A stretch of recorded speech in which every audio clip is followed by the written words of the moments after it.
রাতে ঘুমানোর সময় আমার স্ত্রী যখন আমার বুকের উপর এসে শুয়ে পড়ল, তখন আমি বেশ বিরক্ত নিয়ে ওকে বললাম, সারাদিন কাজ করে রাতে তোমার জন্য একটু শান্তিতে ঘুমাতেও পারি না। তুমি তো জানো আমি তোমার বুকে ছাড়া ঘুমাতে পারি না। এমন ন্যাকামো না করলেও তো পারো। তোমার জন্য কোনো কাজে শান্তি নেই আমার। ভালো, তবু আমি তোমার বুকেই ঘুমাবো। তুমি মরে গিয়েও তো আমাকে মুক্তি দিতে পারো। রোজ রোজ এমন অশান্তি আমার আর সহ্য হয় না। এমন একটা বস্তা গায়ের উপর থাকলে কি কেউ ঘুমাতে পারে? আমি তো শুধু রাতের বেলাতেই বুকে ঘুমাই, আর তো কখনো জ্বালাতন করি না। তোমার মতো নির্লজ্জ মেয়ে আমি আর একটাও দেখিনি। আমার মাথা ব্যথা করছে, একটু হাত বুলিয়ে দাও। কথাটা বলে আমার হাতটা নিয়ে ওর কপালের উপর রাখলো। হাজারবার বলার পরও এমনকি গায়ে হাত তুলেও ওর এই স্বভাব পরিবর্তন করতে পারিনি। আপনারা নিশ্চয়ই ভাবছেন, স্ত্রী বুকের উপর ঘুমালে আমি এত বিরক্ত কেন হই। আসলে ওকে আমার এখন আর ভালো লাগে না। আমার অন্য একটা মেয়ের সাথে রিলেশন আছে, কিন্তু কিছুতেই মিতাকে বলতে পারি না। মিতা আমার স্ত্রীর নাম। এমন বেহায়া মেয়ে আমি খুব কম দেখেছি। ওর জন্য রাতে কণিকার সাথে তেমন কথা বলতে পারি না। ঘুমাতে এলেই আমাকে ধরে রাখে। গায়ের সাথে মনে হয় খুব গরম কিছু লেগে আছে মনে হচ্ছে। মিতার কপালে হাত রেখে বুঝতে পারলাম ওর গা অস্বাভাবিকভাবে গরম, হয়তো জ্বর এসেছে। শীতের রাতে গরম কিছু কার না ভালো লাগে। আমি হাতটা ওর কপালের সাথে চেপে ধরে রাখলাম। ওর কিছুটা কষ্ট কমবে এই জন্য নয়, বরং এত সময় কম্বলের বাইরে রাখা হাতটা নিমিষেই গরম হবে সেই আশায়। সকাল 8টায় ঘুম ভেঙে দেখলাম মিতা আমার বুকের উপরে ঘুমিয়ে আছে। গায়ে হাত দিয়ে বুঝলাম গা হাতের থেকে অনেক বেশি গরম হয়ে আছে। কয়েকবার ডাক দিলাম, কিন্তু কোনো সাড়া দিল না। ওকে বুকের উপর থেকে সরাতে গেলে খেয়াল করলাম আমায় বেশ শক্ত করে ধরে আছে। তবুও ফ্রেশ হতে চলে গেলাম, কিন্তু মিতার অবস্থা ক্রমশ খারাপ হচ্ছে। তাই ওকে নিয়ে হাসপাতালে গেলাম। ডাক্তার বলল ওর অবস্থা অনেক বেশি খারাপ, এখনই আইসিইউতে ভর্তি করতে হবে। কিন্তু আমি ওর জন্য এত টাকা নষ্ট করতে পারবো না, তাই সাধারণ মহিলা ওয়ার্ডে ভর্তি করে দিয়ে এলাম। অফিসে এসে কণিকার সাথে গল্প জুড়ে দিলাম। মেয়েটা আমাকে ছাড়া কিছু বুঝতে চায় না। কণিকা আমার অফিসের কলিগ। ওর হাসি মুখটা যে কোনো পুরুষকে নিজের কাছে টানতে বাধ্য। তাই আমি ওর কাছে চলে এসেছি। সারাদিন বেশ ভালো কেটে গেল। সন্ধ্যাবেলা বাড়ি এসে ফ্রেশ হয়ে খাবার টেবিলে গেলাম। না, আজ আর এই টেবিলে আমার পছন্দের কিছু রান্না করা নেই। মিতা রোজ সন্ধ্যা হলে আমার পছন্দের হালকা খাবার বানিয়ে দিত, তারপর নিজের হাতে খাইয়েও দিত। কণিকার সাথে রিলেশনে যাওয়ার পর একদিনই বলেছিলাম, তোমার আমাকে খাইয়ে দিতে হবে না, নাকি বিষ মিশিয়ে এইভাবে খাওয়াতে আসো। তারপর থেকে আর কখনো খাইয়ে দিতে দেখিনি। রান্না করে টেবিলে গুছিয়ে রাখতো। আজ মিতা নেই, তাই কেউ কিছু বানিয়ে রাখেনি। খাটে গিয়ে শুয়ে কণিকার সাথে কথা বলতে লাগলাম, কিন্তু এখন ওর সাথে কথা বলতে ভালো লাগছে না। সারাদিন মিতার কোনো খোঁজ নেওয়া হয়নি। আচ্ছা, ওর কি জ্ঞান ফিরেছে, নাকি ও আর নেই? না না, আমি এইসব কি ভাবছি? ও মরে গেলেই তো আমার আর কণিকার জন্য ভালো হয়, কিন্তু মনকে কিছুতেই শান্ত করতে পারছি না। সাথে পেটও বুঝিয়ে দিচ্ছে তার খাবার চাই, কিন্তু এখন বাইরে যেতে ইচ্ছে করছে না। আনমনে বলে উঠলাম, মিতা আজ কি রাতে না খাইয়ে রাখবে নাকি? তুমি আসলেই কোনো কাজের না। দুপুরের টিফিনটাও দেওনি আজ। হঠাৎ খেয়াল আসলো মিতা হাসপাতালে ভর্তি। মেয়েটার আর কোনো খোঁজ কেন নিলাম না? সকালে একবার যেতে হবে হাসপাতালে, দেখি কেমন আছে। এখন ঘুমিয়ে পড়ি, কিন্তু শুয়ে কোনো শান্তি পাচ্ছি না। কিছুতেই ঘুম আসছে না। আজ মিতা নেই বলে কি এমন হচ্ছে? হয়তো বুকের উপর কেউ না থাকলে ঘুম আসবে না, অভ্যাসটা খারাপ হয়ে গেছে। রাত যত বাড়ছে মিতার কথা তত বেশি মনে পড়ছে, সাথে ক্ষুধাটাও বেড়ে চলছে। কিছু সময় এপাশ ওপাশ করলাম, কিন্তু ঘুমাতে পারলাম না।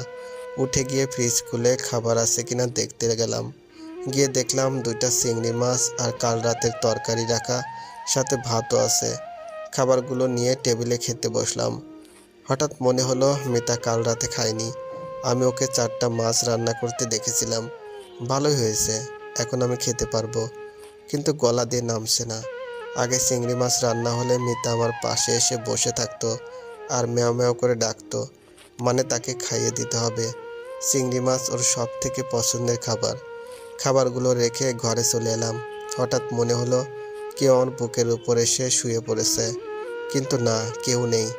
মিতাকে খুব দেখতে ইচ্ছা করছে। ফোনটা বের করলাম, কিন্তু এতে মিতার কোনো ছবি নেই। কণিকা সব ডিলিট করে দিয়েছিল।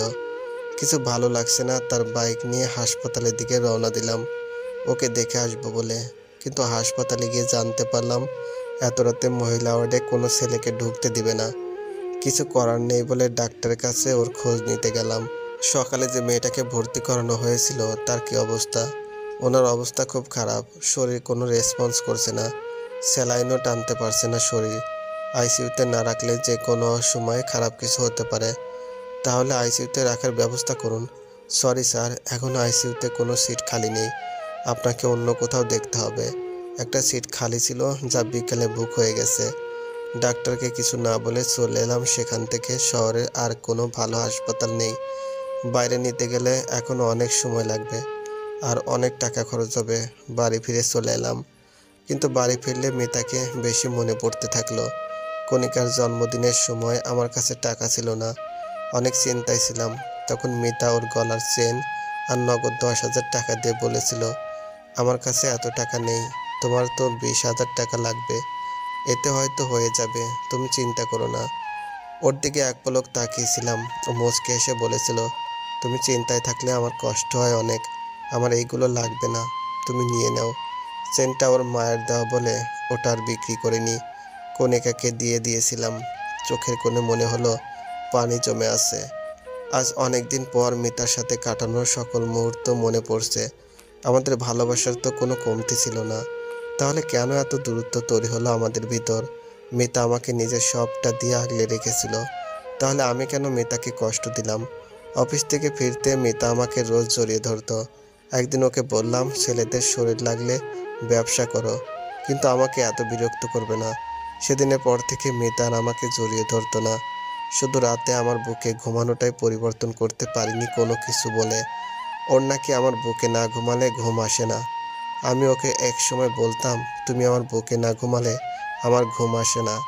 আজ বুঝতে পারছি কথাটা আমি মিথ্যা বলতাম না। রাত 3টা বেজে গেল, এখনো আমি ঘুমাতে পারিনি। সকাল হতেই হাসপাতাল চলে গেলাম। আজ মিতাকে আইসিইউতে রাখবো, এখানে না হলেও অন্য কোথাও। মিতাকে ছাড়া আমি এক রাতও থাকতে পারি না। আমার সব করা কাজের জন্য মাপ চাইব, আর কষ্ট দেব না ওকে। হাসপাতালে গিয়ে জানতে পারলাম কাল রাতে একটা মেয়ে মারা গেছে। না, এটা মিতা হতে পারে না। মিতা আমাকে কথা দিয়েছিল আমাকে রেখে যাবে না, আমাকে ছাড়াও থাকতে পারে না। মিতা নিশ্চয়ই ওর কথা রাখবে, কিন্তু আমাকে ভুল প্রমাণ করে দিল। মিতার প্রাণহীন দেহটা কেমন নিশ্চুপভাবে ঘুমিয়ে আছে। খুব শক্ত করে ওকে জড়িয়ে ধরলাম। শেষ কবে ওকে জড়িয়ে ধরেছে মনে নেই। ওর মুখের কাছে মুখ নিয়ে বলতে লাগলাম, তুমি আমাকে ছাড়া থাকতে পারো না, তাহলে আজ থেকে কি করে থাকবে? জানো, কাল রাতে আমি তোমাকে ছাড়া ঘুমাতে পারিনি। গায়ের উপর এই বস্তাটা না থাকলে আমার ঘুম আসে না। কে আমাকে রোজ পছন্দের খাবার রান্না করে দেবে বলো? কে আমাকে এতটা আগলে রাখবে? আমি তোমাকে আর কষ্ট দেব না। এই দেখো, তোমাকে জড়িয়ে ধরে কথা দিচ্ছি, আমি আর কথার খেলাপ করব না। তুমি জানো কাল রাতে আমি তোমাকে ছাড়া কেমন ছিলাম? ভাতও খেতে পারিনি। তুমি আমাকে নিজের হাতে খাইয়ে দেবে না? এবার আর বলবো না তুমি বিষ মিশিয়ে মেরে ফেলতে চাও। বলো না প্লিজ, আমার খুব ক্ষুধা লেগেছে, কাল রাতে খাইনি জানো, তোমার কলিজা না খেয়ে আছে। আর তুমি নিশ্চিতভাবে কি করে ঘুমিয়ে আছো? আগে প্রতি রাতে আমার বুক ওর চোখের পানিতে ভিজে যেত। আমি যেমন কিছু বলতাম না, ওর চোখ মুছিয়ে দিতাম না। আজ আমার চোখের পানিতে ওর বুক ভিজে যাচ্ছে, কিন্তু ও চুপ করে ঘুমিয়ে আছে। সত্যি কি আমি ওকে আর ফিরে পাবো না?